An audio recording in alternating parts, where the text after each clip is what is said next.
नमस्कार मेरे प्यारे अभ्यर्थियों, आप सभी कैसे हो। अब तो आपके बोर्ड परीक्षा की तिथि भी आ चुकी है, तो उम्मीद करूंगा कि आपने एक बार अच्छे से कोर्स कर दिया होगा और अब आपके रिवीजन चल रहा होगा।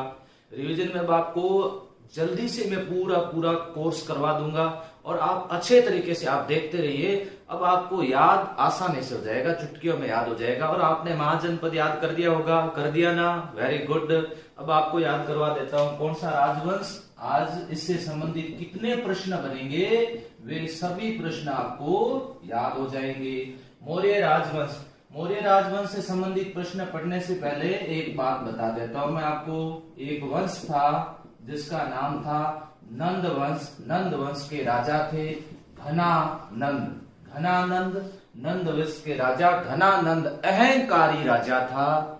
इससे प्रजा दुखी थी, साथ साथ में इधर की ओर सिकंदर के आक्रमण भी हो रहे थे।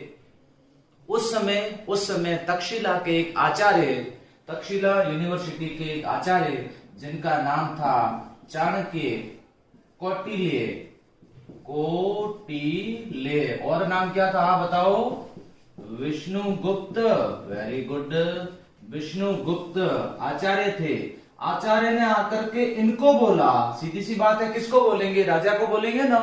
राजा को बोला कि इधर आक्रमण हुआ है और आप ध्यान नहीं दे रहे हो, आप ध्यान नहीं दे रहे हो। ऐसी स्थिति के अंदर इसी ने, अहंकारी राजा ने आचार्य जी को धक्का देकर के यहां से निकाल दिया। तो आचार्य जी ने कसम खाई थी कि ना केवल तेरे राज को समाप्त करूंगा, ना केवल तेरे राज को समाप्त करूंगा, बल्कि इस जनता, इस प्रजा है, इसके सुख और कल्याण के लिए भी कार्य करेंगे। तब उन्होंने एक बालक जिसका नाम चंद्रगुप्त मौर्य को शिक्षा देकर के शस्त्र एंड शास्त्र की शिक्षा देकर के योग्य बनाया और योग्य बना करके नंद वंश का शासन समाप्त करके एक नए राजवंश की स्थापना की जिसका नाम था मौर्य राजवंश। जनता को जो उम्मीद थी कि एक अच्छा राजा आएगा, हमारे कल्याण के लिए कार्य करेगा, उसी उम्मीद को लेकर के जनता के लिए उदय हो गया। क्या? ध्यान से समझिएगा, चंद्र उदय हुआ, जनता में चंद्र उदय हुआ। ये लीजिए, जनता के लिए चंद्रमा आ गए। तो नाम क्या था? मौर्य राजवंश। अब आपसे छोटा सा एक प्रश्न पूछा जाएगा कि मौर्य राजवंश के संस्थापक कौन थे? समझ गए ना? तो मौर्य राजवंश के संस्थापक कौन थे? उत्तर क्या दोगे? चंद्रगुप्त मौर्य। चंद्रगुप्त मौर्य के गुरु का नाम क्या था? चाणक्य, कौटिल्य, विष्णुगुप्त। चाणक्य, कौटिल्य, विष्णुगुप्त कौन सी यूनिवर्सिटी, विश्वविद्यालय के आचार्य थे? तक्षशिला। और कौन से राजा का नाश किया था? नंद वंश के राजा घनानंद। तो मौर्य वंश के राजा बनेंगे जिसका नाम है चंद्रगुप्त। चंद्रगुप्त के बाद में राजा बनेगा बिंदुसार के बाद में जो राजा बनेंगे उनका नाम है और सो और क। इस तरह से याद हो जाएगा। देखिए, यह है चंद्रमा, याद रखना। चंद्रमा के बाद में बिंदु याद रखना, बिंदु के बाद में अशोक याद रखिएगा, अशोक याद रखना। तो अच्छे तरीके से आपको ये याद हो जाएगा, मौर्य राजवंश। अब एक एक के बारे में पढ़ते हैं। पहले चंद्रगुप्त के बारे में, बिंदुसार का क्या प्रश्न बनेगा, फिर अशोक से संबंधित आपसे कौन कौन से प्रश्न आपको याद करने हैं ताकि आपके अच्छे नंबर आ जाए, अच्छे से घर बैठे आप तैयारी कर सके और अच्छे नंबर आप प्राप्त कर सके। एक एक के बारे में आपको बता दूं।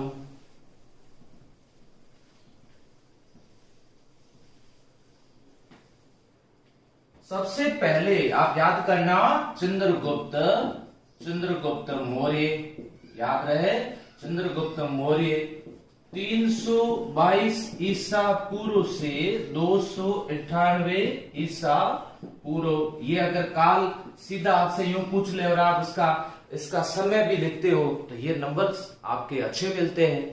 पहली बात आपको याद रखना है, मौर्य मौर्य राजवंश के कौन थे? संस्थापक थे। इनके गुरु का नाम याद रखिएगा, क्या नाम था? इसके गुरु का नाम था चाणक्य था। इन्होंने किसको पराजित किया था? घनानंद को पराजित किया था। नंद वंश के राजा घनानंद को पराजित किया था चंद्रगुप्त मौर्य। अब थोड़ा सा ध्यान रखने योग्य बात यह है, चंद्रगुप्त मौर्य के समय ये महत्वपूर्ण प्रश्न रहेगा। 305 ईस्वी यूनानी राजा सेल्यूकस निकेटर ने आक्रमण किया था और इस सेल्यूकस निकेटर को हराया था। यूनानी राजा सेल्यूकस निकेटर ने आक्रमण किया और इस सेल्यूकस निकेटर को हराया था। हराने के बाद में इनके बीच में संधि हो गई। यहां प्रश्न पूछा जा सकता है, तो आपको यहां से याद रखना है, हराने के बाद इन दोनों के बीच में क्या हो गई? इन दोनों के बीच में संधि हो गई। अब संधि में किसको क्या मिला वो ध्यान रखिए। सेल्यूकस निकेटर ने इनको काबुल अफगानिस्तान, हेरात बलूचिस्तान, याद रखना, बलूचिस्तान के प्रदेश इनको दे दिए। किसको? चंद्रगुप्त को दे दिए। बदले में चंद्रगुप्त से क्या लिए? 500 हाथी लिए और बाकी इधर के प्रदेश दे दिए। अब देखिए चंद्रगुप्त के साम्राज्य की सीमा कितनी बढ़ जाएगी। 500 हाथी लिए। फिर हेलेना का विवाह कर दिया। चंद्रगुप्त को साथ में अपनी बेटी सेल्यूकस निकेटर ने अपनी बेटी हेलेना का विवाह कर दिया और एक राजदूत भेज दिया दरबार में जिसका नाम था मैगस्थनीज। और मैगस्थनीज ने पुस्तक लिखी थी जिसका नाम था इंडिका। बताओ, जिसका नाम क्या था? इंडिका नाम था। याद रखना, गलती से फॉर्च्यूनर मत लिखना, नाम था इंडिका नाम था। ये इंडिका, मैगस्थनीज, हेलेना से विवाह किया। काबुल, बलूचिस्तान, हेरात प्रदेश इनको मिल गए। किसको? चंद्रगुप्त मौर्य को। अब आप मन ही मन सोच रहे होंगे कि सर चंद्रगुप्त को तो ज्यादा फायदा हुआ, तो जीता कौन था? जो जीतेगा उसको ज्यादा फायदा होगा। ये तो हारे थे, फिर भी तो अच्छा हुआ ना। इनको कितने हाथी मिले? 500 हाथी तो दिए ना इनको भी थोड़ा सा फायदा दिया। और चंद्रगुप्त मौर्य के बारे में बताया जाता है, जीवन के अंतिम समय में भद्रबाहु से प्रभावित होकर और श्रवणबेलगोला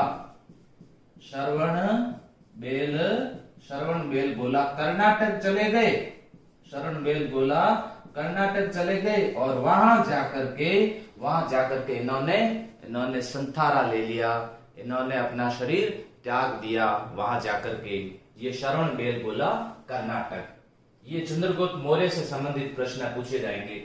चंद्रगुप्त मौर्य याद हो गया ना आपको? चंद्रगुप्त मौर्य अच्छे से याद हो जाएगा। और साथ साथ में नोटबुक भी अपने, जैसे ये लेसन देखते हो, साथ साथ में नोटबुक भी पढ़ना, इतना आसान से आपको याद हो जाएगा। बस ये चीजें याद रखनी है। सेल्यूकस निकेटर, किसको क्या मिला, किसको क्या दिया, किसके प्रभाव स्वरूप और कहां जाकर के इन्होंने अपने शरीर त्यागा था। श्रवणबेलगोला कर्नाटक।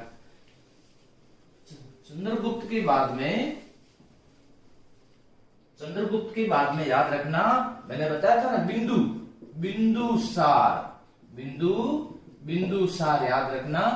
298 ईसा पूर्व से लेकर के 272 ईसा पूर्व बिंदुसार याद रखना। यूनानी, ध्यान रखिए, थोड़ा परिचय अगर आप लिखो ना कि यूनानी राजा इनको अमित्रोचेट्स कहते थे। और वायु पुराण के अंदर इनको भद्रसार कहा गया और जैन ग्रंथों के अंदर सिंहसेन कहा गया। परिचय में ऐसा है तो लिख दीजिएगा। अगर इस तरह से अगर कोई आपसे टिप्पणी पूछ ले, बिंदुसार पर टिप्पणी लिखिए, तो इस तरह से पूछा जा सकता है। और बिंदुसार से संबंधित पूछे तो आपको ये 2 महत्वपूर्ण बातें याद रखनी है।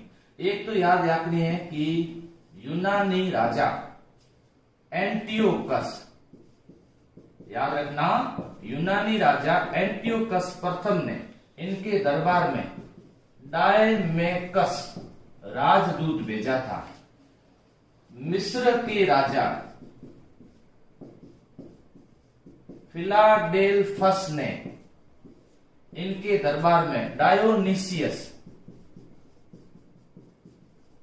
राजदूत भेजा था। देखिए सर, ये देखो, यूनानी राजा और फिर राजा का के मिस्र के राजा, यूनान के राजा और मिस्र के राजा। यूनान के राजा का नाम क्या? एंटियोकस। और मिस्र के राजा का नाम क्या? फिलाडेल्फस। इन्होंने भेजा था डायमेकस और इन्होंने किसको भेजा था? डायोनिसियस। डायोनिसियस। ये दोनों राजदूत किसके दरबार में भेजे थे? दोनों राजदूत बिंदुसार के दरबार में भेजे थे। किसके दरबार में? बिंदुसार के दरबार में दोनों राजदूत। इनके समय में तक्षशिला के अंदर विद्रोह हो गया था। तो प्रथम विद्रोह, 2 बार विद्रोह हुआ था। प्रथम विद्रोह को दबाने के लिए अशोक को भेजा था और दूसरे विद्रोह को दबाने के लिए सुसीम को भेजा गया था। इनके बारे में, बिंदुसार के बारे में ऐसा बताया जाता है कि बिंदुसार ने दक्षिण भारत पर भी जीतने हेतु आक्रमण किए थे। दक्षिण भारत को जीतने हेतु भी बिंदुसार द्वारा आक्रमण किए गए थे। यह याद रखिएगा।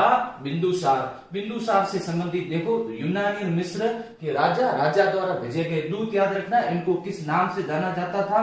तक्षशिला में विद्रोह किसके समय हुआ था? अशोक को किसने भेजा था? ये याद रखना। दक्षिण पर आक्रमण किसने किया था? यहाँ मैं थोड़ा सा एक बार आपको वापस समझा दूं। देखिए, इससे संबंधित एक प्रश्न और अच्छा सा बन सकता है। वो क्या बनेगा? ऐसा अगर प्रश्न आए ना कि वो कौन सा राजा था जिसने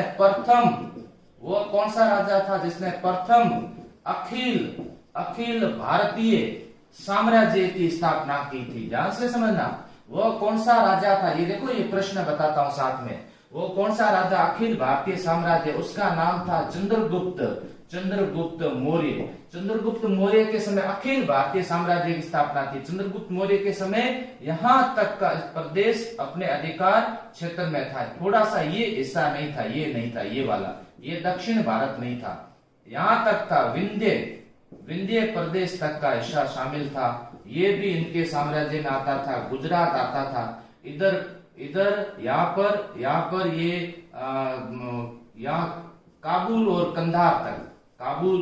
कंधार इस हिस्से के अंदर ये कश्मीर, इधर ये बिहार और इधर ये बंगाल, उड़ीसा के अंदर कलिंग जो प्रदेश था, यहाँ तक का क्षेत्र इन मौर्यों के अधिकार क्षेत्र में आता था। और दक्षिण पर आक्रमण किया था किसके द्वारा? सबसे पहले किया था बिंदुसार के द्वारा किया था। फिर दक्षिण जीता था किसने? अशोक ने। क्योंकि अशोक का यहाँ से अभिलेख मिले हैं, मास्की और गुजरा अभिलेख, जिससे अशोक के नाम का उल्लेख मिलता है। तो वहां से जो अभिलेख मिले, इधर अभिलेख कर्नाटक से, यहाँ से जो अभिलेख मिले, इससे पता चलता है कि इनका शासन यहाँ तक था। प्रथम अखिल भारतीय साम्राज्य चंद्रगुप्त मौर्य, प्रथम अखिल भारतीय साम्राज्य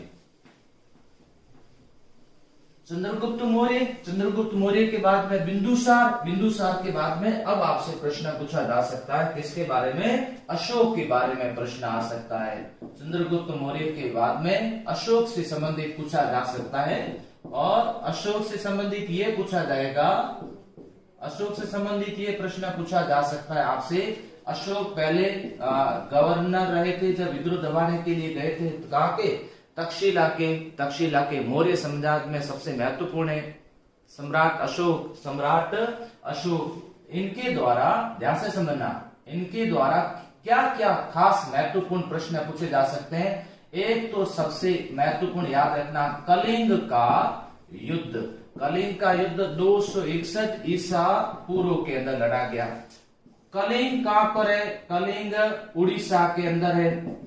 उड़ीसा के अंदर है कलिंग, याद रखना, उड़ीसा कलिंग का युद्ध। उस समय राजा कौन था? नंदराज नामक राजा करता था। कलिंग किसके लिए प्रसिद्ध था? कलिंग हाथियों के लिए प्रसिद्ध था। और इस युद्ध में कितने? लगभग 1 लाख सामने वाले सैनिक मारे गए। 1,00,000 जब सैनिक मारे गए, अशोक ने निर्णय ले लिया, अशोक ने निर्णय ले लिया कि अब भैरी घोष की जगह धम घोष करेंगे। धम घोष, भैरी घोष का मतलब होता है रण घोष। अब रण घोष की जगह धम घोष की नीति लाई जाएगी। अब धर्म का प्रचार होगा। युद्ध बंदी कर दिए, युद्ध को त्याग दिया। एक ऐसा राजा जिसने युद्ध का त्याग हारने के बाद नहीं, जीतने के बाद किया। समझ में आ रही ना बात? हारने के बाद नहीं, कलिंग का युद्ध जीता गया था। किसके द्वारा? अशोक के द्वारा कलिंग युद्ध जीता गया था। कलिंग युद्ध जीतना और उसके अलावा फिर कलिंग युद्ध जीतना फिर क्या किया अशोक ने? भारत के अलग अलग कोने के अंदर दारा प्रथम से प्रभावित होकर के, दारा फर्स्ट वैरिय से प्रभावित होकर के अभिलेख स्थापित करवाए थे। आपसे प्रश्न पूछा जा सकता है, अशोक के अधिकांश अभिलेख कौन सी लिपि के अंदर है? ब्राह्मी लिपि।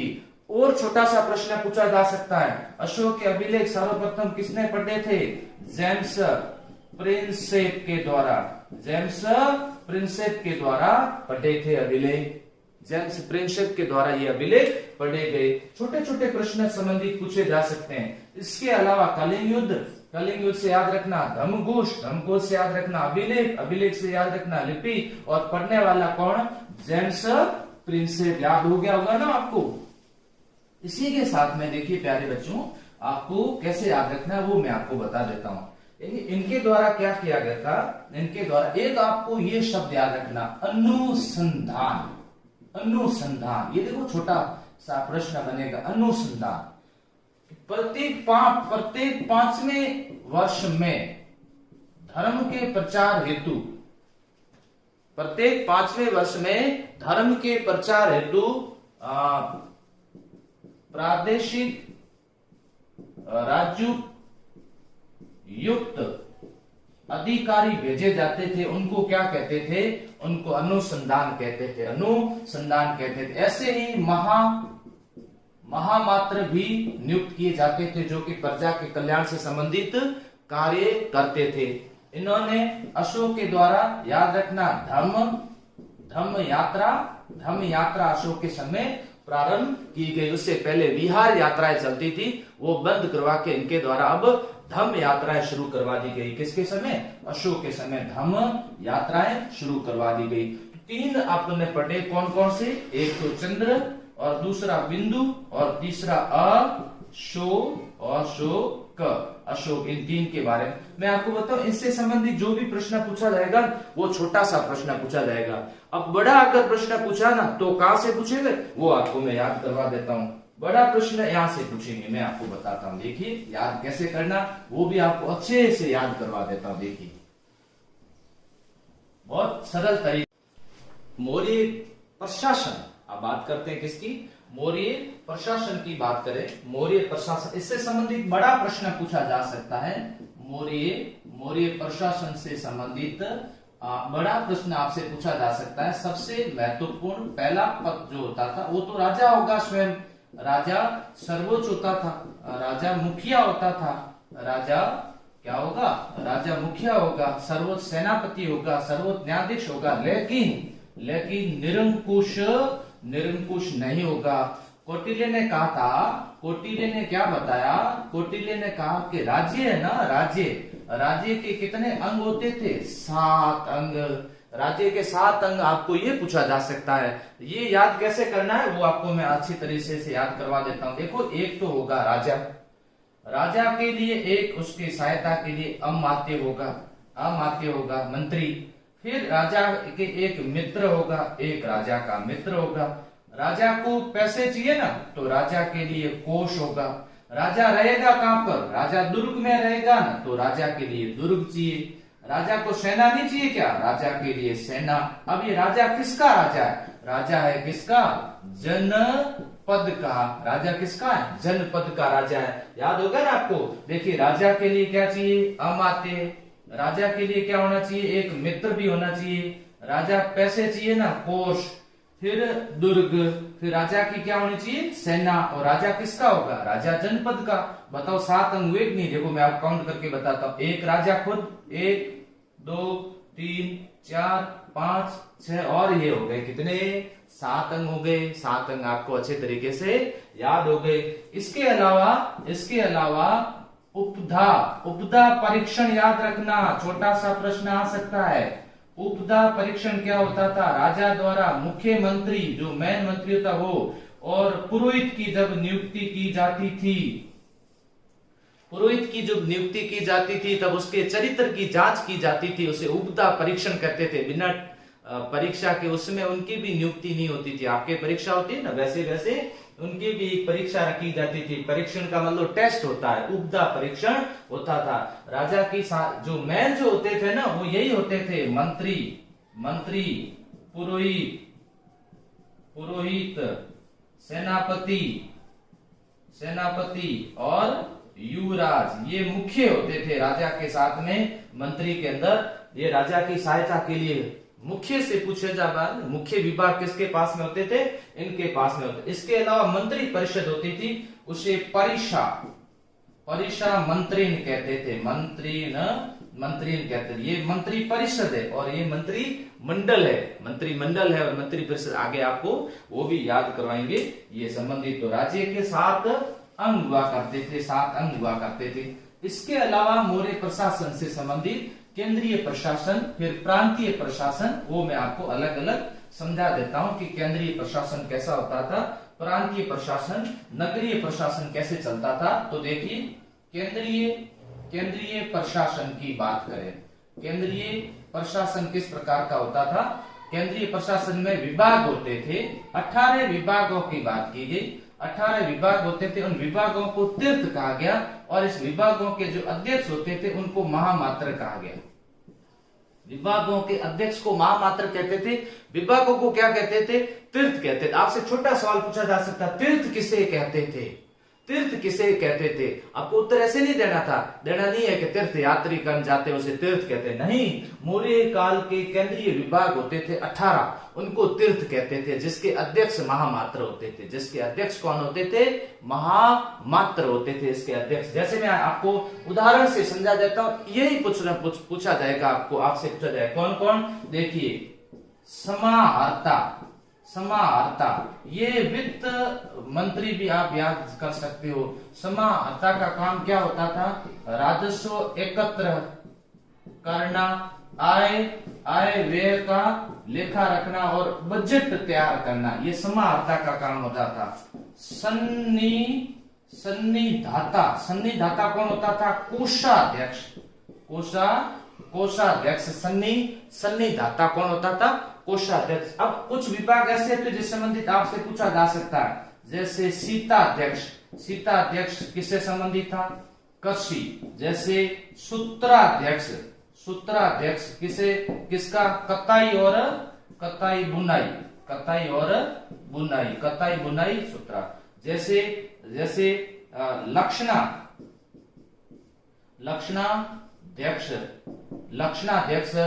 जैसे लक्षणाध्यक्ष मैं विभागों के नाम बता देता हूं। लक्षणाध्यक्ष के बाद में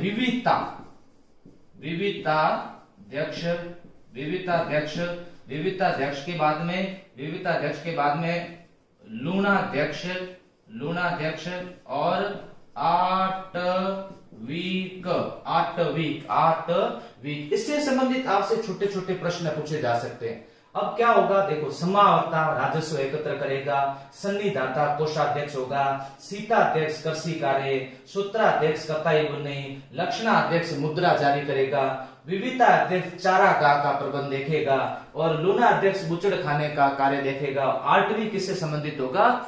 वन विभाग से संबंधित होगा। और व्यापार संबंधित होगा, वो कौन होगा? पण्याध्यक्ष। ध्यान रखना, पण्याध्यक्ष किससे संबंधित? व्यापार से संबंधित होगा। इससे निम्न स्तर के जो कर्मचारी होते थे उनको युक्त और उपयुक्त कहते थे। युक्त प्लस उपयुक्त कहते थे। ये निम्न स्तर के कर्मचारी होते थे और महामात्र जो होते थे ये उच्च स्तर के कर्मचारी होते थे। याद रखना, युक्त और युक्त और उपयुक्त कौन हुआ करते थे? ये निम्न स्तर के कर्मचारी हुआ करते थे और ये उच्च स्तर के कर्मचारी हुआ करते थे। इस तरह से अगर आप केंद्रीय प्रशासन का वर्णन कर दोगे ना तो कोई छोटा सा सवाल पूछा ना 2 नंबर का या कोई 3 नंबर का सवाल पूछ ले तो उसका आसानी से आपके द्वारा उत्तर दिया जा सकता है। ये इस तरह से केंद्रीय प्रशासन हुआ करता था। फिर क्या होता था? फिर प्रांतीय प्रशासन हुआ करता था। उससे संबंधित प्रश्न बता देता हूं मैं आपको। प्रांतीय प्रशासन से कैसा प्रश्न पूछा जाएगा? मोरे प्रांतीय प्रशासन, प्रांतीय प्रशासन। देखो प्रांतीय प्रशासन में पूछे कि प्रांत 5 भागों में विभाजित था।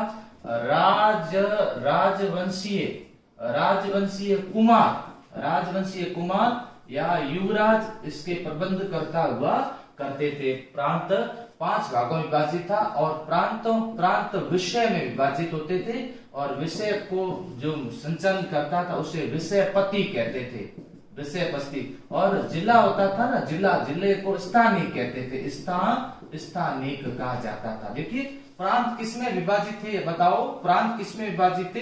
विषय में। ध्यान रखना, किसमें? विषय में। और विषय किसमें विभाजित थे? जिले में। जिले को क्या बोलते थे? स्थानिक। तो यहाँ 5 प्रांत हुआ करते थे, वो आपको याद रखना है। एक था मध्य देश, एक होता था उत्तरापथ, एक होगा दक्षिणापथ, और एक इधर कलिंग, और एक इधर अवंती राष्ट्र। ये आपको याद रखना है, ये याद रखना। 5 प्रदेश प्रांत याद रखने। और पांचों प्रांतों की आपसे राजधानी पूछे तो याद रखना इसकी तोसली, राजधानी हुआ करती थी तोसली। और दक्षिणापथ की सुवर्णगिरी। मध्य की पाटलिपुत्र मध्य देश। उत्तरापथ की तक्षशिला और अवंती राष्ट्र की उज्जयिनी। अवंती राष्ट्र की क्या होती थी? उज्जयिनी। ये प्रांत हुआ करते थे। और प्रांतों से संबंधित अच्छे से याद हो गया ना आपको? ऐसे चित्र बना करके आपको याद करना है। राज्य के अंग कैसे याद करो? उत्तरापथ, दक्षिणापथ, अवंती राष्ट्र, उज्जैन और मध्य। इतना अच्छे तरीके से याद हो रहा है। सीधा आप रटोगे ना तो याद नहीं होगा और आप एग्जाम देने जाओगे तब भी भूल जाओगे। तो अच्छे से याद हो गया ना आपको? Very good.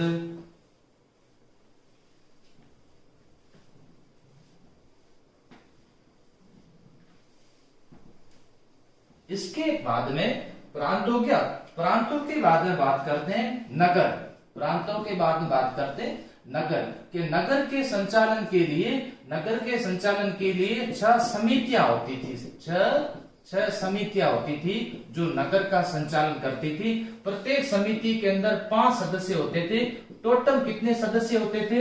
6 पंजा में 30, टोटल 30 सदस्य होते थे। अब समिति कौन कौन सी आप देखो, मैं आपको ये प्रश्न छोटा पूछा गया है। प्रथम समिति, द्वितीय समिति, तृतीय समिति, चतुर्थ समिति, पंचम समिति और षष्टम समिति। ये समितियां हुआ करती थी। प्रथम समिति किससे संबंधित थी? उद्योग से। दूसरी विदेशियों की देखरेख से संबंधित। तीसरी कौन सी? जन्म मरण से संबंधित। चौथी व्यापार से संबंधित। 5वीं विक्रय से संबंधित। और 6ठी किससे संबंधित? बिक्री कर से संबंधित निरीक्षण होता था। इन सब का निरीक्षण किया जाता था। अब आप कहोगे सर इसको हम कैसे याद करेंगे? अब समय भी कम रहा, हमारे थोड़ा कठिन पड़ता है, कुछ नहीं याद रखना। देखिए उद्योग स्थापित किया विदेशियों ने। विदेशी यहीं जन्मे और यहीं मरे। यहीं इन्होंने किया व्यापार में करते थे विक्रय और उस पर होता था, लेते थे बिक्री कर। देखिए कितना आसानी से याद हो गया। कैसे याद करा? देखो उद्योग स्थापित किया विदेशियों ने। विदेशी यहीं जन्मे और यहीं मरे और यहीं पर उन्होंने किया व्यापार में करते थे विक्रय के साथ में कर लेते थे, जिसका नाम था क्या था? बिक्री कर था। ये नगर का शासन प्रबंध इस तरह से संचालित होता था। तो यहाँ आपको नगर का शासन प्रबंध भी साथ साथ में समझ में आ गया कि उस समय मौर्य काल के अंदर नगरीय व्यवस्था किस प्रकार की थी। नगर प्रबंध भी आपको आसानी से समझा दिया मैंने। अब नगर समझ में आने के बाद नगर का प्रबंध समझ में आ गया है। नगर का प्रबंध समझ में आने के बाद आगे और समझा देता हूं आपको नगर का प्रबंध। अब बात आती है मौर्यकालीन सैन्य व्यवस्था। याद रखना, मौर्यकालीन सैन्य व्यवस्था।